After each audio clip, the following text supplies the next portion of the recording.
L'année 2024 va commencer sur les chapeaux de roue les amis. En effet, selon plusieurs médias, la SEC, la SEC, donc le régulateur américain, pourrait accepter les ETF dès mardi ou mercredi prochain.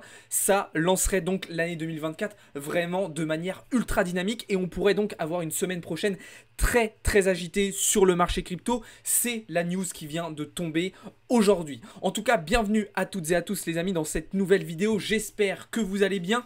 On se retrouve ce soir pour la dernière vidéo, le dernier live de l'année 2023. Le but aujourd'hui, ça va être de faire un bilan de cette année 2023 et d'être surtout en préparation de la semaine prochaine et globalement de l'année 2024. Ça va donc être une vidéo assez dense avec beaucoup d'informations et on va revenir sur les éléments techniques, fondamentaux, macroéconomiques et les différents enjeux qui vont être intéressants à suivre pour nous. Juste avant de commencer, comme d'habitude, je vous invite à vous abonner si ce n'est pas déjà fait, à liker, à partager, à commenter et surtout à nous rejoindre dans le serveur Discord. Vous avez le lien en bio et en description. Allez, c'est parti. On va commencer tout de suite avec un premier point sur le marché crypto. Globalement, un marché légèrement dans le vert ce week-end. Et si on regarde sur les 7 derniers jours, alors là, c'est beaucoup plus mitigé, beaucoup plus hétérogène. En effet, on a un Bitcoin et un Ethereum qui ont été un petit peu en difficulté cette semaine, notamment BTC qui a perdu moins 3%. Et du côté des altcoins, ça a été très hétérogène, très dispersé. Certains ont magnifiquement performé. Exemple, le BNB, dont on avait parlé il y a quelques semaines. C'était le cas aussi de BCH, d'Uni, dont je vous ai parlé aussi la semaine dernière, Ordi, etc. Et d'autres ont été beaucoup plus en difficulté, notamment certains qui avaient été parmi les meilleurs performeurs de ce mois de décembre. Je pense à Avax, je pense à ING, je pense à XMR, etc. Alors, qu'est-ce qui se passe actuellement sur le marché? En fait, il ne se passe pas énormément de choses et on a un Bitcoin qui est plutôt calme, légèrement baissier, mais rien de très inquiétant pour le moment. Alors, je vous le disais à l'instant, en début de vidéo, en effet, la rumeur qui circule depuis quelques heures, c'est le fait que, apparemment, la SEC pourrait accepter officiellement l'arrivée des ETF à partir de mardi ou mercredi. Je rappelle que la date limite pour la SEC, c'est le 10 janvier. Mais elle pourrait, et effectivement, si elle le souhaite, partager de manière prématurée sa décision concernant les ETF. Alors la grande question que tout le monde se pose, c'est quel impact cela va-t-il avoir sur le cours du Bitcoin et sur l'ensemble du marché crypto? Il y a deux gros scénarios qui se confrontent et qui se battent en duel depuis plusieurs mois. Vous allez d'ailleurs me dire dans les commentaires pour quel scénario vous êtes et dans quel camp, j'ai envie de dire, vous vous situez. Le premier scénario, celui qui pourrait potentiellement être le plus logique aux yeux des novices, c'est le fait qu'on aurait un boom, une explosion à la hausse au moment de l'acceptation des ETF avec un décollage très rapide vers les 50 000 $ et même pourquoi pas plus haut. Le deuxième scénario, et c'est celui auquel je crois, c'est celui d'un sell the news. Pourquoi un sell the news? En fait, si vous voulez, si vous regardez depuis, j'ai envie de dire, le printemps 2023, le marché crypto ne cesse de monter avec comme base quoi? La rumeur de l'arrivée des ETF. On a donc, sur la quasi-totalité de l'année 2023, acheté une rumeur. Qu'est-ce qui se passe quand pendant plusieurs mois un marché achète une rumeur? Au moment où cette rumeur devient une news, au moment où cette rumeur s'officialise et se confirme, on a généralement un mouvement vendeur. Alors attention, je ne vous dis pas que l'acceptation des ETF va entraîner une grosse chute du Bitcoin. Non. C'est possible, mais ce n'est pas la seule possibilité. C'est aussi tout à fait possible, et là c'est le troisième scénario qui était un petit peu plus caché, qu'on ait en fait rien. Pourquoi? Parce que une rumeur qui a été achetée pendant plusieurs mois, elle a été intégrée par le marché. Elle a été intégrée dans le cours de l'actif en question. Là je vous parle du Bitcoin, mais une rumeur sur une entreprise qui traîne pendant plusieurs mois en bourse va être intégrée dans le cours par le marché, et donc au moment de l'officialisation, ça peut avoir relativement peu d'impact. Bon, au-delà de ça, ça c'est le point de vue fondamental, il y a un point de vue technique à prendre en compte, et ça on vous en a déjà parlé énormément de fois, c'est le fait que le marché a besoin d'une petite respiration. D'accord? Le marché, il a eu une évolution plutôt intéressante sur l'année 2023, avec des belles phases de respiration, des belles phases de retracement, comme vous le voyez ici à chaque fois.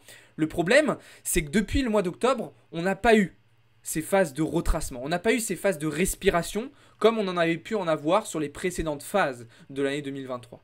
On a eu des phases d'accumulation verticale. surtout sur le mois de novembre, comme vous le voyez juste ici. Donc on a un marché qui est un petit peu suracheté, on a un marché où il y a un petit peu trop d'optimisme, on a un marché où il y a trop de confiance, et surtout où il y a trop de gens en profit. Et ça, vous savez que c'est quelque chose qui ne fonctionne pas. Le marché ne peut pas laisser gagner tout le monde. Et aujourd'hui, il y a trop de personnes qui sont gagnants, qui sont en profit. C'est une des raisons pour lesquelles je pense que le marché va avoir besoin de retracer. Alors attention, retracement, ça ne veut pas dire qu'on va se ramasser la tronche et qu'on va redescendre très bas. Non, peut-être que cette respiration, elle va se faire uniquement sur les 38 000 dollars. Et c'est ok. Et c'est ok. Alors idéalement, ça serait bien qu'on vienne un petit peu plus bas. Moi, j'aimerais bien, j'ai envie de vous dire qu'on vienne retester ce niveau de support des 32 000 dollars. Pour moi, ça serait vraiment le niveau idéal. Mais je me dis que ça fait peut-être un peu bas et qu'on s'arrêtera avant. Mais vous voyez quand même que c'est un niveau super intéressant en termes de support. Il y a une très belle zone d'ETE en daily à prendre. Et si on trace un Fibo sur cette dernière impulsion haussière, on voit que cette zone d'ETE, ces 32 000 dollars, ils interviennent quasiment parfaitement sur les 0,618 de Fibonacci. Ok, donc il y a une vraie cohérence aussi technique à revenir chercher ce niveau, mais encore une fois, il n'y a pas que ça qui va être à prendre en compte et qui va peser entre guillemets dans la balance. Bon, en tout cas, personnellement, moi actuellement, je ne suis pas exposé dans des trades sur Bitcoin, et c'est le cas d'ailleurs depuis un petit moment. Si je devais vous donner quand même un petit scénario sur du court terme, j'envisage toujours potentiellement une dernière leg haussière à court terme vers les 45 000 dollars pour récupérer ces zones de liquidité avant d'entamer une correction un petit peu plus importante. C'est ce qu'on avait identifié et c'est ce qu'on travaille depuis plusieurs semaines, notamment avec des datas d'order flow, avec des datas sur l'order book qui viennent confirmer cette analyse. Il y a le fait aussi cette semaine qu'on a pu observer des fundings extrêmement élevés sur le cours du Bitcoin qui peut relever et révéler surtout, en fait, je vous le disais tout à l'heure, un excès de confiance sur le marché et une sorte de FOMO, d'accord ? En plus de ça, on voit que les spots sont quand même un petit peu plus timides depuis quelques semaines et on observe un certain nombre de divergences qui sont plutôt baissières sur un certain nombre d'unités de temps. Ok ? Ça, c'est pour Bitcoin. Encore une fois, je vous laisse me dire dans les commentaires, les commentaires de la vidéo, etc., ce que vous en pensez et quelle direction, selon vous, va prendre le Bitcoin. Alors attention, c'est pas parce que pour le moment je ne suis pas exposé sur Bitcoin en trade et que je n'ai pas forcément de conviction très précise, puisque pour moi il y a trop d'incertitudes et trop d'indécisions aujourd'hui sur le marché pour se positionner vraiment avec justement des certitudes. C'est pas pour autant qu'il n'y a pas d'autres opportunités sur le marché. Par exemple, je vous avais expliqué il y a quelques semaines que Ethereum allait probablement avoir un coup à jouer durant les prochaines semaines du fait que Bitcoin allait probablement se stabiliser jusqu'à la mi-janvier. Qu'est-ce qui s'est passé ? Eh ben, on a un Ethereum qui nous a fait des jolies performances. Et d'ailleurs, si on regarde la paire Ethereum-BTC, on le voit merveilleusement bien, notamment sur du 4 heures, avec un très beau rebond qui a été effectué après une petite déviation sur ce niveau de support. Mais attention, ce n'est peut-être pas fini. Si on dézoome vraiment en weekly, alors Ethereum peut nous proposer de très belles choses s'il vient chercher ses plus hauts précédents. Personnellement, je pense que c'est trop tôt et qu'on ne le fera pas maintenant. Mais c'est une possibilité. Et puis en plus de ça, ce qu'il va falloir surveiller, c'est la fameuse dominance du Bitcoin, qui, elle, va nous donner beaucoup d'informations. Pourquoi on ne serait pas dans un mouvement où, en fait, on reviendrait tester ce niveau de support avant de repartir à la hausse sur la dominance du Bitcoin ? Ça serait très cohérent, en fait. Ça serait très cohérent de revenir sur, allez, j'ai envie de dire, les 2 premiers mois de l'année 2023, revenir ici pour Bitcoin, sur les 48% de dominance, laisser de la place à Ether, laisser aux alts un petit peu plus aussi, même s'ils en ont pris d'espace pour faire peut-être une petite alt season, et puis après, entraîner un vrai rallye, un vrai run haussier sur la deuxième, voire troisième partie de l'année 2024. Je vais avoir du mal à m'y faire, à ce changement d'année. Donc voilà. Tout ça pour dire que, effectivement, on a eu des opportunités sur Ethereum cette semaine, je vous en ai partagé, on vous en a partagé, mais aussi sur des alts. Sur des alts, il y a eu vraiment des choses extraordinaires à faire. Rappelez-vous le BNB, ça fait plein de fois que je vous en parle. Le BNB, ça fait des semaines que je vous dis de surveiller cette fameuse zone. Je vous ai dit il y a 2 semaines, j'en achète en spot, résultat, boum. Bah oui, c'est normal. Alors je vois que ma caméra vient de comment ça s'appelle ? de freeze sur le live. Je suis un peu désolé, mais je vais pas la relancer tout de suite parce que de toute façon, si je la relance, je suis obligé de couper le live. Donc on va finir sans caméra cette vidéo pour ceux qui sont sur Twitch. Je suis désolé. Tout ça pour dire que donc, voilà, BNB, ça fait partie des altcoins que je vous ai partagé il y a quelques semaines et qui se met à performer de manière absolument magnifique. Et c'est là pour vous dire que, voilà, les zones de polarité, c'est des trucs super importants à identifier. Les supports, les résistances, les zones de polarité, c'est des trucs sur lesquels vous allez pouvoir prendre des décisions avec des fortes convictions, surtout sur des grosses unités de temps comme ça en weekly. Ok? Et là, ça a été le cas sur le BNB. Alors, il y en a eu plein d'autres, hein, évidemment. On a parlé du OS, on a parlé d'Atom, etc., etc. Moi, un que je vais surveiller prochainement, ça va être l'IDO. L'IDO, pourquoi? Parce que l'IDO, il est en train de passer une très belle zone de résistance, comme vous le voyez ici. Et, enfin, attention, hein, il va falloir attendre de voir la clôture weekly, rien n'est encore fait. Mais il est en train de passer une très belle zone de résistance et potentiellement, ça peut lui permettre d'aller chercher des targets très très hautes pour le prochain bull run, sachant qu'en plus de ça, c'est un token qui évolue dans une narrative avec beaucoup de potentiel. Attention, quand je vous dis ça, ce n'est pas du conseil en investissement, ça ne veut pas dire go go go, allez acheter du Lido, ça veut dire faites vos recherches, analysez vous-même, et si ça vous plaît, pourquoi pas mettre une petite ligne de son portefeuille sur Lido. Ok, donc voilà un petit peu ce que je pouvais vous dire sur le marché crypto. Évidemment, des opportunités, il y en a plein d'autres. Pour les observer, je vous invite à aller voir le serveur Discord. Alors, je vais profiter de ce petit moment pour vous faire un petit point aussi sur les résultats, d'accord, de cette année 2023, même si après on va parler des marchés financiers traditionnels. Ne vous inquiétez pas, j'aimerais faire une petite aparté du coup sur les résultats de cette année 2023. Si je trouve, voilà, le salon, il est ici. Donc je vous ai partagé tout à l'heure les résultats de la semaine, hein. Globalement, une semaine assez light mais qui s'est plutôt bien passée. Il y a eu quelques petites prises de profit quand même qui ont été intéressantes. Bon, globalement sur l'année 2023, j'ai fait un topo. Alors ça n'a pas été facile de faire un vrai bilan sur cette année 2023 de résultats parce que au début de l'année j'étais encore tout seul. Au fur et à mesure de l'année, le projet Blockchain Capital est né. Et donc si vous voulez, j'ai tradé sur plusieurs comptes différents, on a dû changer de plateforme à certains moments, changer d'exchange. Donc ça a été un petit peu compliqué de faire un bilan vraiment propre de mes résultats, parce que du coup j'avais pas un track record, enfin j'avais plusieurs track records en fait à droite à gauche, mais j'en avais pas un sur l'ensemble de l'année 2023. Donc c'était un petit peu compliqué de réunir toutes ces données-là. Bon, globalement, je vous l'ai dit plein de fois, ça a été une année très très bonne chez Blockchain Capital. Pour les services de copy trading, on a été sur du plus 15,1% sur l'ensemble de l'année. Donc ce sont des très bons résultats, hein. Plus 15%, c'est très très bien. Je pense que certains vont dire ouais, 15% c'est tout, non, non, non. Oui, alors ça c'est juste que vous êtes fait matrixer la tête par les traders de TikTok qui vous font croire qu'ils font 200% par semaine. Il n'y a absolument personne sur Terre qui fait ça. C'est impossible, ça n'existe pas. Donc plus 15,1% sur l'ensemble de l'année sur les services de copy trading, donc c'est très très bien.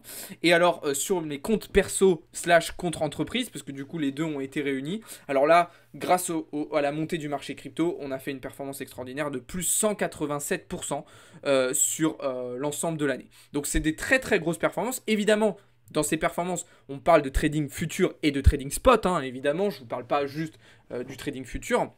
Donc c'est clairement la meilleure année que j'ai fait depuis 2018.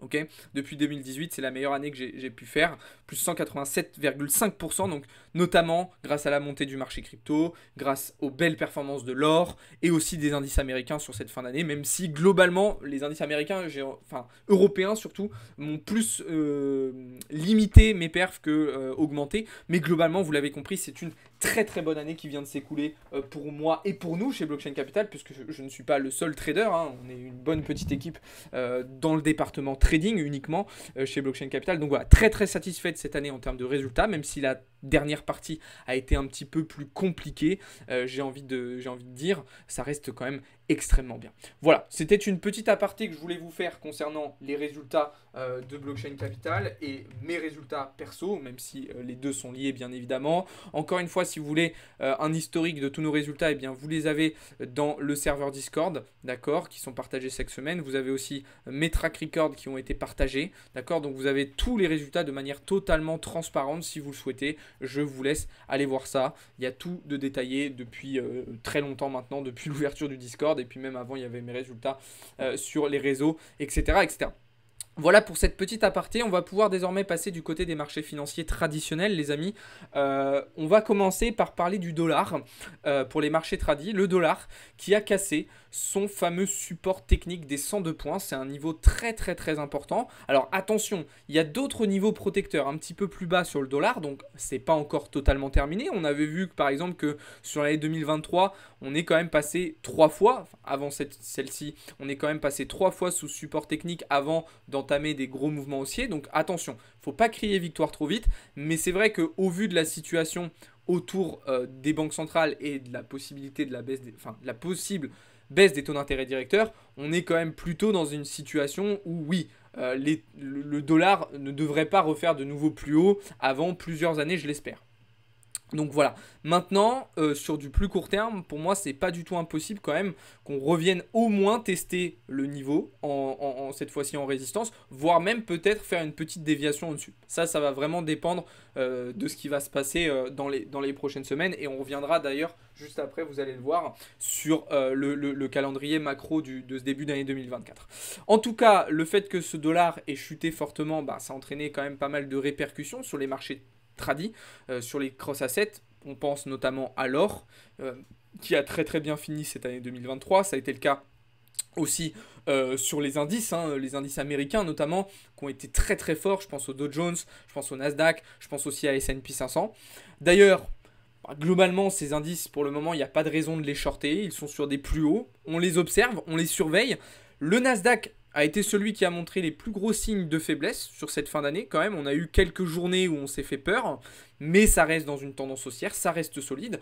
Donc voilà, il n'y a pas à se précipiter, mais probablement, durant cette année 2024, on sera plutôt vendeur sur les indices plutôt qu'acheteur.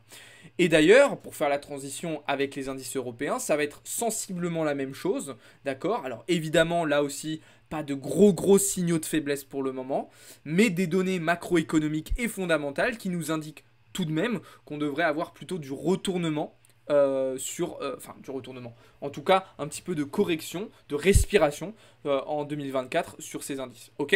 Donc pour le moment, moi sur tous ces indices-là, je suis positionné uniquement sur le FTSE au Royaume-Uni et sur le DAX en Allemagne. D'accord. C'est les deux seuls indices sur lesquels je suis encore positionné. Ah non, j'ai un petit short aussi sur le S&P 500, mais vraiment une toute petite position. Donc voilà, ça vaut presque rien. Donc voilà un peu la situation là-dessus. Donc globalement, moi je vais plutôt avoir une réflexion vendeuse, mais encore une fois, attention, ça va dépendre des différentes informations, des différentes datas qu'on va avoir sur ce début d'année. Sur les matières premières, on va garder un flux acheteur sur l'or et probablement aussi un flux acheteur sur le pétrole qui a bien corrigé et qui est venu nous BE. Okay, on avait pris des profits aux alentours des 76 points et là le prix est revenu au prix d'entrée, donc tout simplement notre position a été clôturée. Mais je pense qu'on gardera quand même un flux acheteur plutôt sur le pétrole en 2024. Si vous voulez comprendre pourquoi, je vous invite à aller voir dans le serveur Discord et je vous invite aussi à aller voir notre chaîne YouTube où je vous ai expliqué plusieurs fois les données fondamentales macroéconomiques et techniques qui pouvaient expliquer cette continuation acheteuse sur l'année 2024 pour le pétrole. Donc voilà.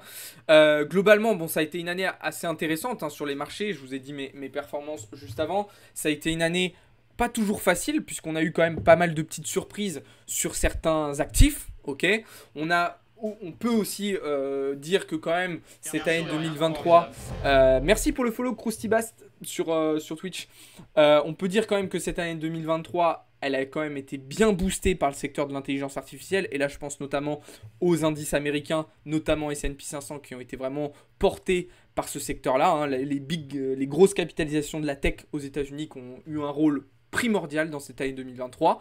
On verra en 2024 quels seront les gros acteurs de cette année. En tout cas, attention, il y a quand même de gros enjeux qui vont intervenir sur 2024, notamment des risques potentiels de récession aux États-Unis. Alors en Europe, on est déjà en plein dedans, mais attention à ça. Et puis la question des banques centrales, je vous en parlais tout à l'heure, qui sera évidemment déterminante en fonction de comment va se comporter la Fed notamment, à quelle vitesse va-t-elle baisser les taux d'intérêt directeurs, et est-ce que ça va engendrer des répercussions macroéconomiques sur justement les États-Unis et le reste du monde. Alors, on aura déjà des premières petites réponses par rapport à ces questions-là cette semaine, enfin la semaine qui arrive. Alors, pas lundi, puisque c'est férié, pas mardi non plus, parce que ça va être férié dans beaucoup de pays, mais mercredi, ça sera le cas, puisque mercredi... Alors, pourquoi je suis... Ah oui, semaine prochaine, excusez-moi. Mercredi, puisque mercredi, nous aurons les minutes de la Fed, donc le compte-rendu du FOMC, qui sera très intéressant à lire. Mais attention, ce ne sera pas la seule donnée importante de ce début d'année, puisque mardi, nous aurons les chiffres PMI, mercredi, le rapport Jolts aussi sur les nouvelles offres d'emploi, qui sera très intéressant, jeudi, les inscriptions hebdomadaires au chômage, les PMI de service, et puis vendredi, ça sera NFP, avec le taux de chômage, le salaire horaire moyen aux États-Unis. Donc un début d'année qui va commencer avec une semaine très intéressante aux États-Unis. Évidemment, on suivra tous ces événements en live, comme d'habitude, à travers les lives dans le Discord, évidemment, pour les membres premium, mais aussi pour les lives publics sur Twitch et sur TikTok. Donc si ça vous intéresse, je vous invite à vous abonner et à nous rejoindre dans le serveur Discord pour absolument rien manquer.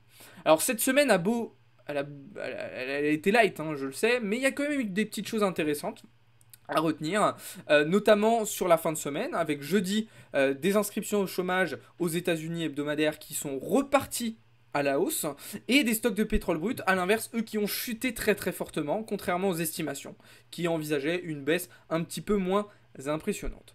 Donc voilà, ça a été des données très légères, très light encore une fois, mais qui ont été importantes quand même pour le marché, qui ont été importantes à prendre en compte pour cette fin d'année 2023 et qui ont eu un petit peu d'impact encore une fois, puisque on a pu observer quand même pour une semaine Noël Nouvel An, une semaine avec un peu de volatilité, hein, tout de même. On aurait pu s'attendre à bien moins que ça. Évidemment, on aura un œil aussi très très attentif sur ce début d'année 2024 sur le comportement du VIX qui s'était un petit peu excité, rappelez-vous, sur cette fin d'année, mais qui est très rapidement revenu sur ses niveaux habituels, en tout cas habituels depuis quelques mois. Ça sera évidemment un des éléments, un des indicateurs les plus pertinents à surveiller sur cette année 2024. Une remontée du VIX, je vous l'avais déjà expliqué, mais sera probablement accompagnée d'un très fort mouvement baissier sur les indices américains, européens, etc., etc., etc. Voilà un petit peu les amis ce que j'avais à vous dire aujourd'hui. Je pense avoir fait le tour un petit peu des informations que j'avais à vous partager. Évidemment cette année 2023 a été très riche. Je vous remercie pour tout le suivi, pour tous les likes, les vues, les partages que vous nous avez fait. Franchement c'était incroyable. On va passer une superbe année 2024 ensemble. Je vous le promets, il y a de très très grosses dingueries qui arrivent. Mais ça je vous en parlerai un petit peu plus en détail semaine prochaine. Sur ce, on va arriver au terme de cette vidéo YouTube. Pour ceux qui sont sur les lives, ne bougez pas. Je vais répondre à toutes vos questions juste après. Ok. Mais pour ceux qui étaient sur YouTube, on va se laisser là. Aujourd'hui, n'oubliez pas de liker, de partager, de commenter et surtout de nous rejoindre sur Discord. Et puis, je vous souhaite une très très bonne soirée et une très bonne fin d'année 2023. Ciao tout le monde, c'était Alex pour Blockchain Capital.